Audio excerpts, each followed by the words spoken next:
70 का दशक। उस वक्त मुंबई में पुलिस कमिश्नर की कुर्सी पर कौन बैठेगा, यह फैसला सरकार नहीं बल्कि 3 आदमी तय किया करते थे। वो समय था जब इस शहर की गलियों में 3 बादशाहों की हुकूमत चलती थी। हाजी मस्तान, वृद्धराजन मुदलियार और एक शख्स जिसका नाम सुनते ही बड़े बड़े माफिया डर जाते थे। एक पठान जिसने मुंबई की मिट्टी में ऐसा दबदबा कायम किया कि बड़े बड़े मंत्रियों से लेकर बॉलीवुड के अभिनेता तक उससे मिलने उसकी कोठी पर आते थे। यह कहानी है उभरते हुए अंडरवर्ल्ड की, सियासत और गुंडागर्दी के उस खतरनाक वक्त की जिसने एक कुली को बड़े बाबा का नाम दिया। करीम लाला का जन्म 1911 में अफगानिस्तान के कुनार प्रांत के एक छोटे से गांव समालम में हुआ। करीम पश्तून कम्युनिटी से थे, जहां राजा महाराजाओं की बातें होती थी, लेकिन करीम के पास कुछ नहीं था। 21 साल की उम्र में 1932 में वो मुंबई आया। सपना था बड़ा आदमी बनने का। मुंबई के डॉकयार्ड पर उतरते ही उसने एक अलग ही दुनिया देखी। गाड़ियां, अंग्रेज, मारवाड़ी सेठ और गलियों में बहता पैसा। मुंबई का डॉकयार्ड, सुबह की पहली किरण के साथ ही यहां हजारों मजदूर जुट जाते थे। बोरियां उठाना, माल लादना, जहाजों से सामान उतारना, यह काम सूरज निकलने से पहले शुरू होता और रात ढलने तक चलता। इसी डॉकयार्ड में एक 7 फुट का पठान रोज सुबह आता था। अब्दुल करीम शेर खान, अफगानिस्तान के पहाड़ों से आया एक नौजवान जिसके पास था सिर्फ अपना मजबूत शरीर और अपनी पश्तून वाली। उसकी बाहों में फौलाद थी और आंखों में एक सपना। मगर डॉकयार्ड सिर्फ मजदूरी की जगह नहीं थी, यह मुंबई के अंडरवर्ल्ड की पैदाइशगाह थी। उन दिनों डॉकयार्ड में मलाबारी गैंग का आतंक था। केरल के मलाबार तट से आए ये लोग अंग्रेजों के जमाने से ही बंदरगाहों पर राज करते थे। उनका काम था हर कुल्ली से रिश्वत वसूलना। हर कुल्ली को अपनी कमाई का एक हिस्सा इन गुंडों को देना पड़ता था। जो नहीं देता उसे पिटाई मिलती, जो विरोध करता उसे डॉकयार्ड से बेदखल कर दिया जाता। डर का ऐसा माहौल था कि कोई आंख उठाकर देखने की हिम्मत नहीं करता था। एक दिन वो हुआ जिसने डॉकयार्ड की तस्वीर बदल दी। मलाबारी गैंग के 3 गुंडे नशे में धुत सीधे करीम के पास आए। उनमें से एक ने करीम के कंधे पर हाथ रखा और मांग की, ओए पठान, हफ्ते का हिस्सा निकाल। करीम के हाथ में उस वक्त एक लोहे की छड़ी थी। उसने बिना एक शब्द बोले उस छड़ी को उठाया और तीनों गुंडों का ऐसा सबक सिखाया कि वो लहूलुहान होकर गिर पड़े। एक ने भागने की कोशिश की तो करीम ने उसे पीछे से पकड़ लिया। यह असल जिंदगी का वो पल था जब एक मजदूर ने पूरे सिस्टम को चुनौती दी। उस दिन डॉकयार्ड में सन्नाटा छा गया। सैकड़ों कुल्ली अपनी आंखों पर यकीन नहीं कर पा रहे थे। कोई आदमी मलाबारी गैंग को अकेले हरा कैसे सकता है? उस रात भेंडी बाजार की गलियों में सिर्फ एक नाम गूंजा, करीम खान पठान। जो कल तक सिर्फ एक मजदूर था, वो आज अचानक एक मसीहा बन गया। यहीं से जन्म हुआ उस संगठन का जिसने मुंबई अंडरवर्ल्ड की नींव रखी, पठान गैंग। पठान गैंग का काम था वसूली। मारवाड़ी सेठ और गुजराती साहूकार जो लोगों को लोन देते थे, उनके पैसे वसूलने के लिए पठानों को बुलाते थे। एक पठान जब किसी के घर जाता था तो उसकी सूरत देखकर ही सामने वाला कांप जाता था। पैसा देने से इनकार करने का सवाल ही नहीं उठता था। कुछ समय बाद करीम ने डोंगरी, नागपाड़ा और मोहम्मद अली रोड की गलियों में अपनी पकड़ बना ली। धीरे धीरे पठान गैंग का साम्राज्य फैलने लगा। वो इलाके जहां कभी करीम खुद मजदूरी करता था, अब उसके कारोबार के हिस्से बन गए। डोंगरी, वो इलाका जहां से दाऊद इब्राहिम जैसे लोग उठे, मगर उस दौर में यहां करीम लाला का राज था। नागपाड़ा, पठानों की बस्ती जहां हर दूसरा आदमी करीम लाला का चेला था। भेंडी बाजार, मुंबई की सबसे घनी आबादी वाली बस्ती जहां करीम लाला का दरबार लगता था। मोहम्मद अली रोड, व्यापार का केंद्र जहां हर दुकानदार करीम लाला को हफ्ता देता था। ये 4 इलाके और उनके बीच में पंडी, मजगांव, भिवंडी, ये सब मिलकर बन गए करीम लाला की सल्तनत। एक ऐसा साम्राज्य जहां पुलिस की नहीं बल्कि पठानों की चलती थी, जहां फैसले अदालत में नहीं बल्कि करीम लाला के दरबार में होते थे। करीम लाला की असली ताकत उनका वो दरबार था जो वो हर हफ्ते लगाते थे। एक बड़ी कुर्सी पर बैठते, उनके सामने लोग कतार में खड़े होते। कोई फरियाद लेकर आता, कोई शिकायत लेकर, कोई सिर्फ आशीर्वाद लेने। करीम लाला सुनते, फिर फैसला सुनाते। अगर किसी को पैसे चाहिए तो वो देते, अगर किसी को पुलिस से बचाना है तो वो बचाते, अगर किसी की बेटी की शादी है तो वो खर्चा उठाते। बदले में वो कुछ नहीं मांगते थे, सिर्फ एक चीज, वफादारी। ये दरबार सिर्फ पठानों के लिए नहीं था, हर समुदाय के लोग यहां आते थे। हिंदू, मुस्लिम, सिख, सबके लिए करीम लाला के दरवाजे खुले थे। यही वजह थी कि वो सिर्फ एक गैंगस्टर नहीं बल्कि बड़े बाबा बन गए। फिर उसने सोशल क्लब के नाम पर एक जुआ का अड्डा खोला। जो जुआ खेलता वो उधारी भी मांगता, और उधारी देने वाला करीम अब सिर्फ करीम नहीं बल्कि लाला कहलाने लगा। करीम लाला, ये नाम अब बंबई की गलियों में गूंजने लगा था। 50 और 60 का दशक। नवाब करीम लाला अब सिर्फ एक गैंगस्टर नहीं बल्कि एक बड़ा नाम था। उसका साम्राज्य सिर्फ जुए तक सीमित नहीं था।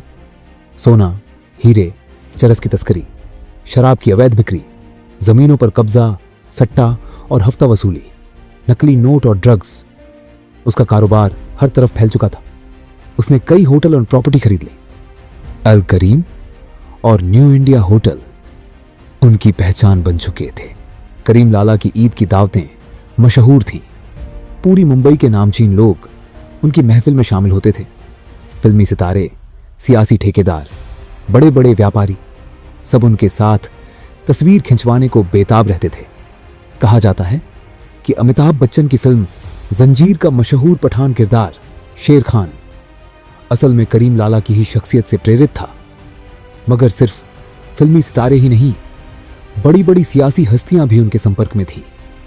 कहा जाता है कि प्रधानमंत्री इंदिरा गांधी भी एक बार करीम लाला से मिलने उनकी कोठी पर आई थी।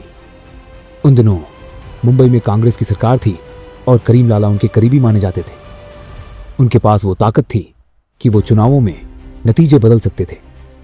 उनकी बात मानने से इनकार करने वालों के लिए मुंबई छोड़ना ही आखिरी रास्ता बचता था। 70 का दशक आते आते मुंबई का अंडरवर्ल्ड तो 3 हिस्सों में बंट गया। साउथ मुंबई, भिवंडी और मझगांव में करीम लाला का राज था। डॉक इलाके और अरब सागर के रास्ते हाजी मस्तान की स्मगलिंग की पकड़ थी। धारावी, सायन, कोलाबा में वरदराजन मुदलियार का दबदबा था। ये तीनों एक दूसरे के दुश्मन हो सकते थे, मगर उन्होंने समझदारी दिखाई। उन्होंने मिलकर शहर को आपस में बांट लिया। करीम लाला के पास जहां इलाके की ताकत थी, वहीं मस्तान के पास समुंदर के रास्ते विदेशी माल लाने का जरिया था। यह गठबंधन मुंबई के इतिहास का सबसे ताकतवर गठजोड़ था।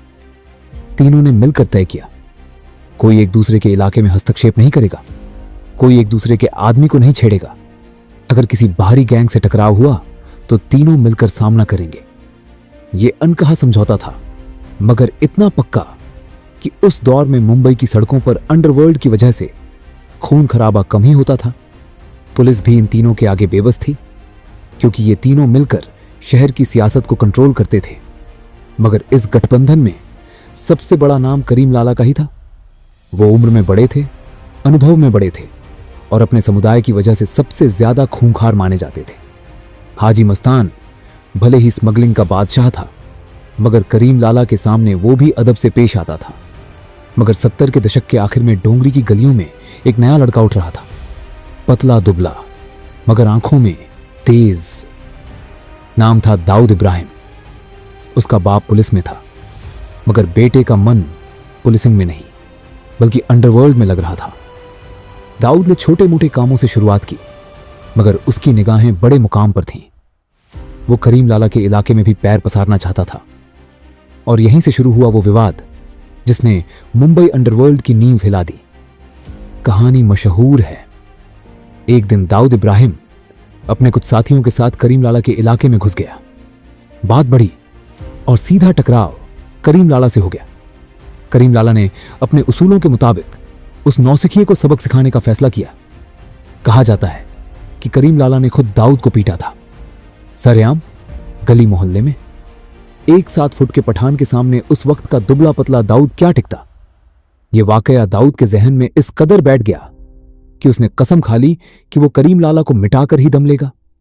मगर करीम लाला ने उसे मिटाने की बजाय अनदेखा कर दिया। शायद उन्हें लगा कि यह कोई मामूली लड़का है, कुछ दिनों में खत्म हो जाएगा। मगर दाऊद खत्म नहीं हुआ, वो और मजबूत होकर उभरा। उसने समझ लिया था कि अब मुंबई में राज करने के लिए सिर्फ पठानों का जमाना नहीं रहा। अब नया दौर आ रहा है, गैंग्स का दौर, बंदूकों का दौर, डर का दौर। और इसी दौर में एक और नाम उभर रहा था, अमीरजादा मोहम्मद खान। नाम सुनते ही पुलिस की रूह कांप जाती थी। वो करीम लाला का दाहिना हाथ था, उनका सबसे भरोसेमंद साथी। पठान, मगर करीम लाला से भी ज्यादा खूंखार। कहा जाता है कि उसके नाम के आगे 17 हत्याओं का रिकॉर्ड था। पुलिस उसे पकड़ना चाहती थी, मगर करीम लाला की छत्र छाया में कोई उसे छू नहीं सकता था। अमीरजादा करीम लाला के हर काम को अंजाम देता था, चाहे वो कितना भी खतरनाक क्यों ना हो। लेकिन 1977 का साल आते आते हालात बदल गए। इंदिरा गांधी की इमरजेंसी खत्म हुई और जनता पार्टी की सरकार आ गई। मोरारजी देसाई प्रधानमंत्री बने। नई सरकार ने मुंबई के अंडरवर्ल्ड पर शिकंजा कसना शुरू कर दिया। करीम लाला की सियासी पनाह छीन गई और जैसे ही यह हुआ, पुलिस ने शिकार शुरू कर दिया। पहला निशाना था अमीरजादा। पुलिस ने उसे एनकाउंटर में मार गिराया। कहते हैं कि करीम लाला को जब यह खबर मिली तो वो टूट गए। अमीरजादा सिर्फ एक गुर्गा नहीं, उनके बेटे जैसा था। उसकी मौत ने करीम लाला को अंदर से खोखला कर दिया। अमीरजादा के मरते ही करीम लाला के दुश्मनों के हौसले बुलंद हो गए। दाऊद इब्राहिम ने मौका देख लिया। उसने अब खुलकर करीम लाला के इलाकों में हस्तक्षेप करना शुरू कर दिया। करीम लाला बूढ़े हो रहे थे, उनका सबसे ताकतवर साथी मर चुका था और अब सियासी समर्थन भी नहीं था। उनकी सल्तनत अब ढहने लगी थी। जो लोग कभी उनके आगे हाथ जोड़ते थे, वो अब दाऊद के पीछे चलने लगे। करीम लाला अब अकेले पड़ गए थे। 1982 का साल करीम लाला की किस्मत का आखिरी पन्ना पलटने वाला था। पुलिस ने उनके ठिकानों पर छापे मारे।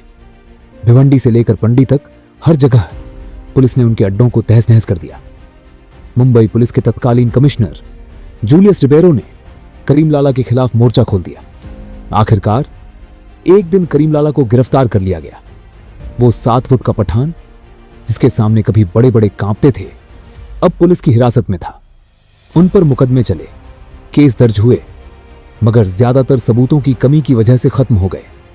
मगर करीम लाला की असली सजा थी उनका अकेलापन। जेल से छूटने के बाद करीम लाला ने खुद को दुनिया से अलग कर लिया। उनके बेटे अब्दुल कादिर ने बाप का नाम आगे बढ़ाने की कोशिश की, मगर वो कभी करीम लाला जैसा नहीं बन सका। 80 के दशक के आखिर तक दाऊद इब्राहिम पूरी तरह उभर चुका था। उसने मुंबई अंडरवर्ल्ड पर कब्जा कर लिया था। करीम लाला अब बस एक किंवदंती बनकर रह गए थे। बूढ़े, बीमार और टूटे हुए करीम लाला ने 1993 में दुनिया को अलविदा कह दिया। मगर जाने से पहले वो दाऊद इब्राहिम को एक आखिरी सबक दे गए, उपसंहार। इज्जत की विरासत कहा जाता है कि करीम लाला की मौत के बाद जब दाऊद इब्राहिम ने उनके घर फूल भेजे तो करीम लाला के बेटे अब्दुल कादिर ने वो फूल वापस कर दिए। उसने कहा, तुम चाहे मुंबई के बादशाह बन जाओ, मगर हमारे बाबा की इज्जत तुम नहीं खरीद सकते। यह थी करीम लाला की असली ताकत, इज्जत, जो मरने के बाद भी उनके साथ थी।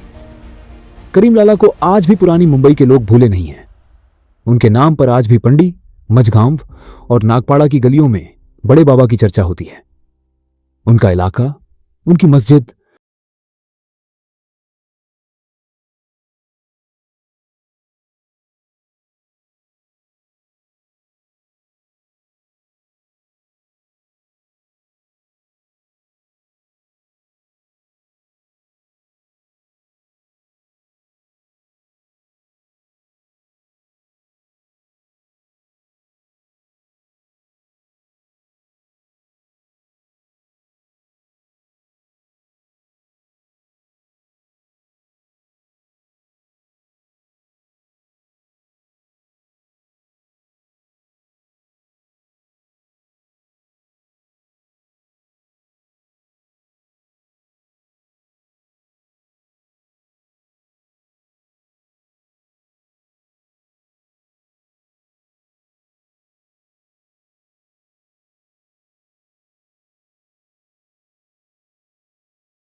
ऐसा हो सकता है जिसे लोग प्यार से याद करें। मुंबई की गलियां आज भी उनके कदमों की आहट सुनती हैं और शायद हमेशा सुनती रहेंगी।